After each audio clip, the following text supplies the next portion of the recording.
Hello and welcome. You are listening to the Gay with God podcast, a safe place for us to share our stories and support one another.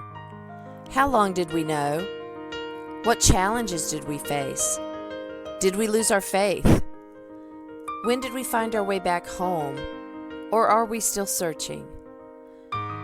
The stories you hear on this podcast will melt your heart and strengthen your belief that in God, all things are possible, and you can be authentically gay with the God of your understanding.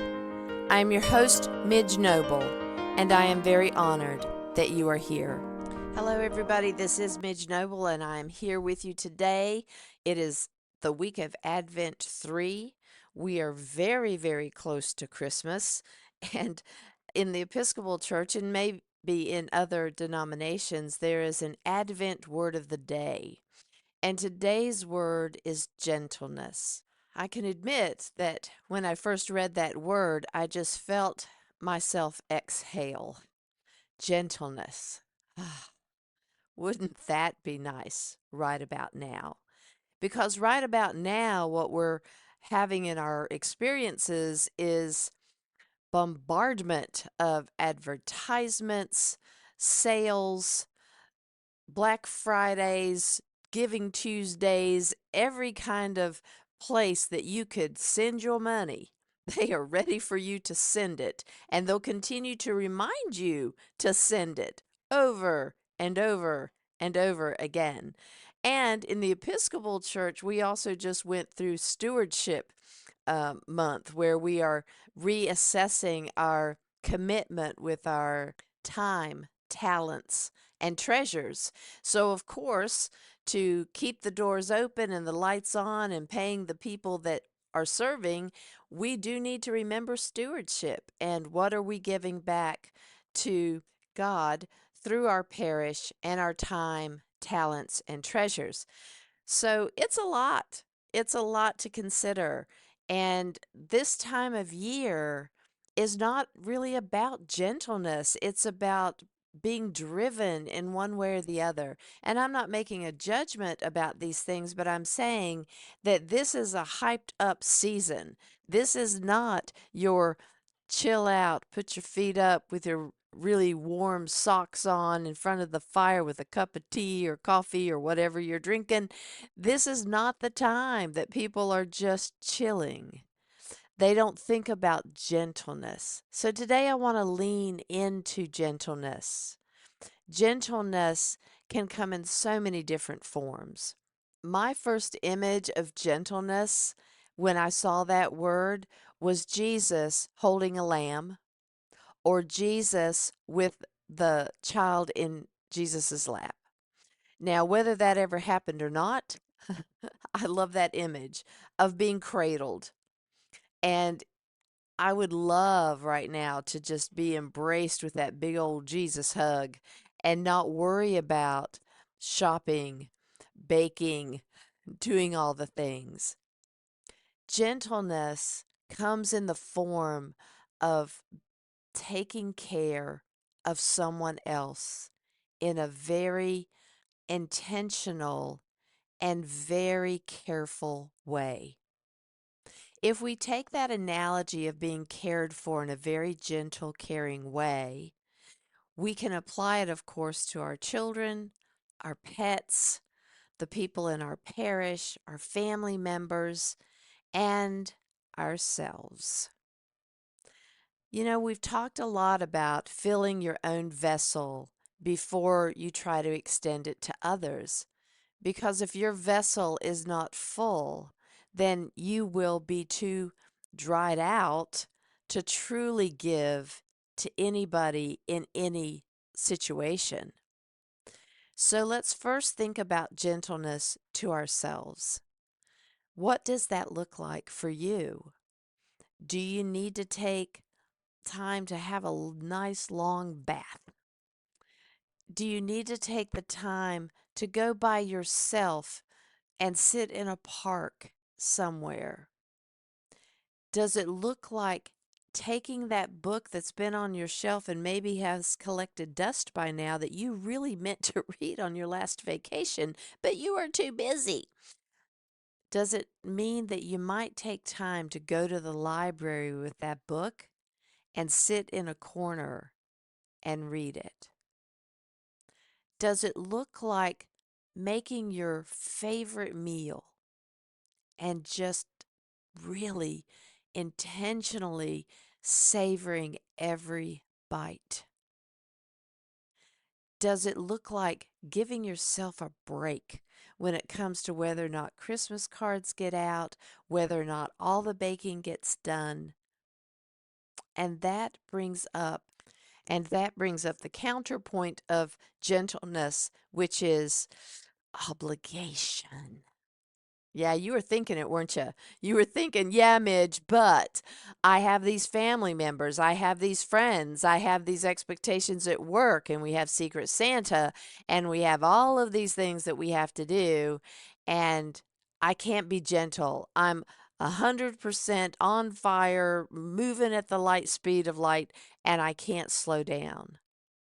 And yet, you can. You may choose not to, and there's no judgment there either. But remember that everything is a choice. And when you continue to go at Mach speed, it is really hard to be your personal best. You may get her all done. People may be really proud of you. They may give you lots of accolades, but at what expense to your soul? And how did you really feel while giving? I told a kid one time in a session when they were stomping around and not wanting to do their chores, and I said, there's a difference between getting it done and doing it with a happy heart. And we talked about the happy heart part really is when we find that space where we know that we love the person so much that we're doing something for, that we are giving our intention and our best foot forward. We may not have to do it to the beat of a chaotic drum. Bringing gentleness into whatever we do is is really, I think, the sacred moment when we are doing something out of love, whatever it is, that we slow ourselves down and we allow ourselves to experience that moment.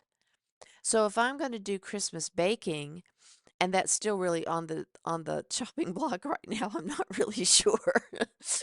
I'm trying to look at it as a gentle experiment, but if I'm going to do baking, and I love to make a homemade wheat bread that's for a diabetic friend of mine. And so when I do that, always when I bake this bread, I'm able to get myself in the moment of contemplation where I am imagining the person I'm baking this for.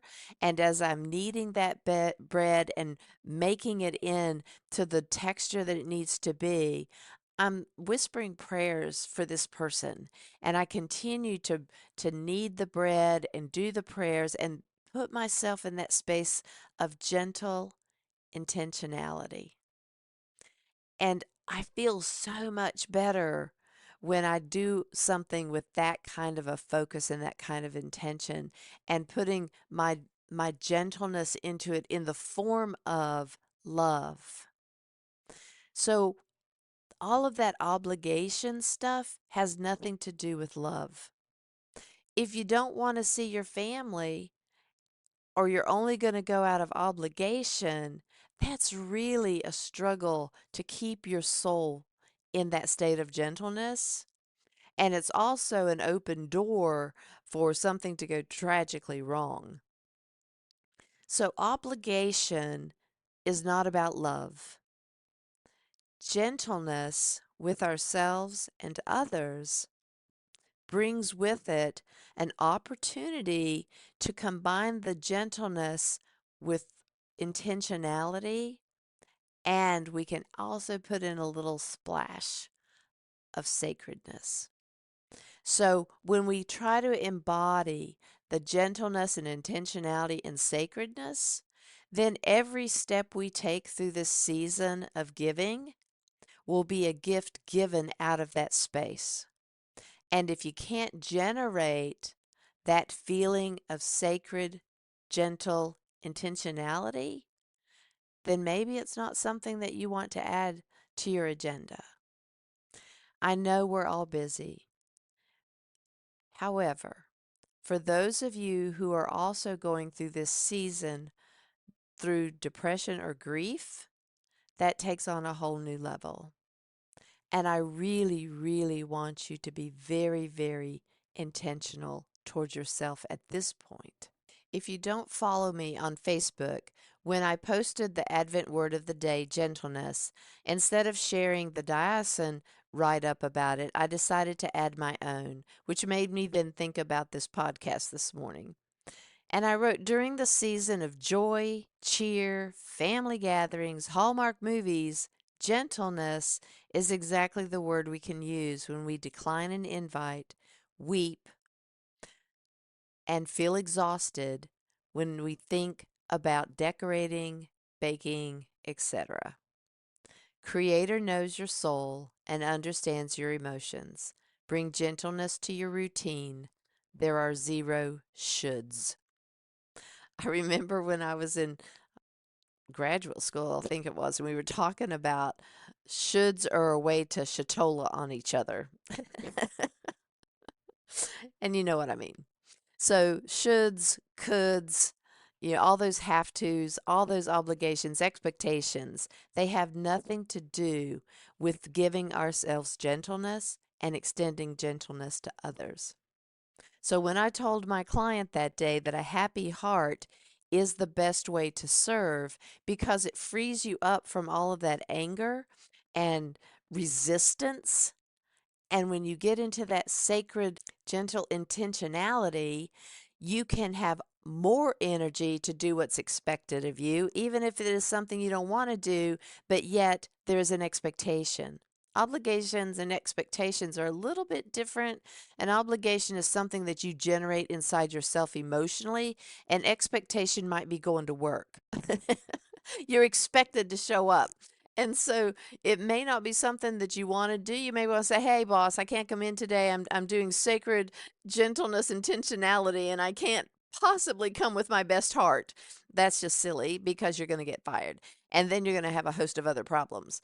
So the expectations that you have to do, like a chore if you're a child, or go to work if you're an adult, or any of the things that we really are expected to show up for, that's when you can really, really set that up in your morning contemplation time and prepare your heart and your soul to do it in your highest and best way, even if you don't want to, but in this case, you probably have to.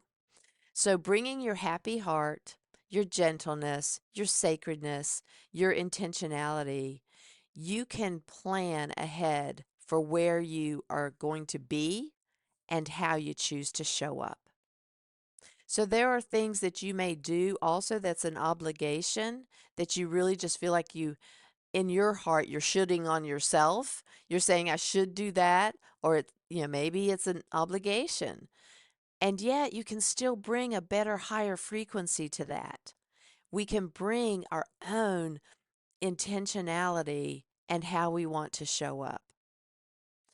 In this season of chaos and giving, and we always lose sight of, that quote unquote reason for the season. I think it's all about just love.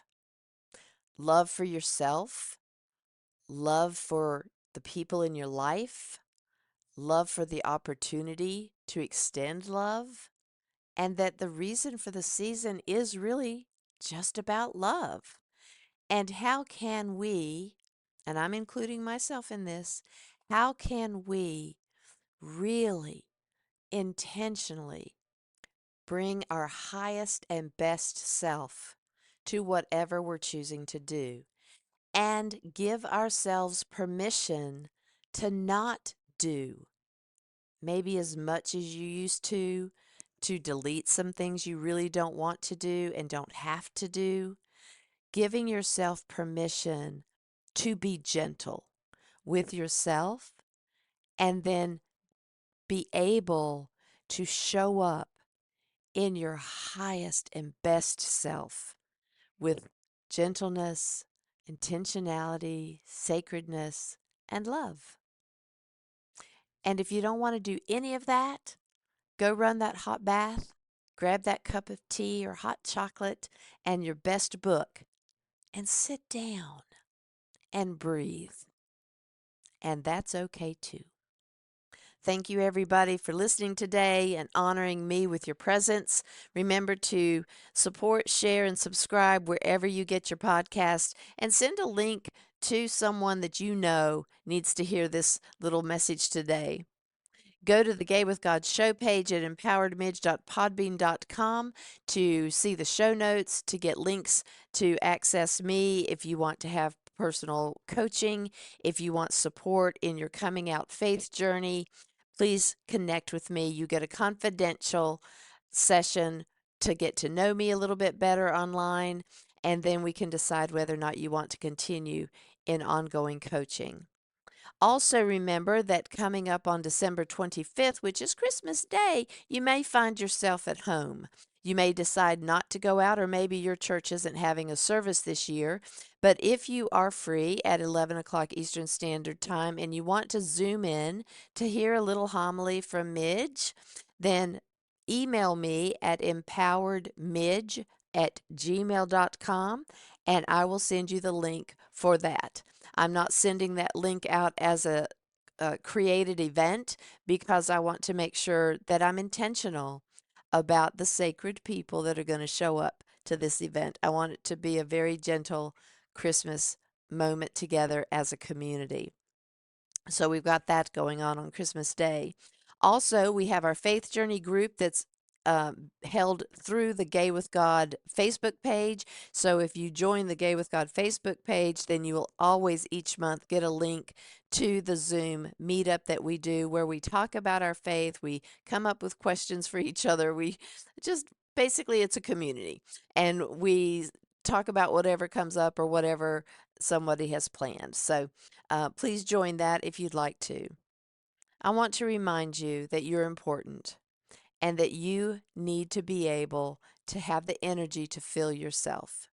If you're stuck, if you feel like you just don't have the energy to do things anymore, please consider that confidential session with me, and let's see if we're going to be a good match to work together to get you into that authentic self that's already there, but you're too tired to see it. So if you're listening to this podcast and you are questioning whether you can be gay and be in a relationship with the God of your understanding, if you identify as LGBTQIA+, or not even sure if you are gay, God has always been within you. Even when you didn't know it, you have always been gay with God. Thank you, everybody. Stay tuned to see how you can join the Gay with God community. And as always, you are loved. I want to invite you to become a part of the Gay with God community. How can you do that? Stay connected by messaging me your thoughts and comments in the comment section under the downloads of the show on the Gay with God show page. Subscribe to this podcast wherever you listen and share so we can increase our community outreach and be a light to those who are struggling to claim their faith. Consider being a sponsor so I can highlight your service in our community. We are all worthy of respect and a relationship with the God of our understanding. I want to thank you in advance for supporting this podcast. Together, we as a community will keep this show visible and our community stronger. Deep gratitude to my friend Tim McClendon of Tim McClendon Music for allowing me to use an excerpt from Interlude 4, a song found on his CD entitled Sundance.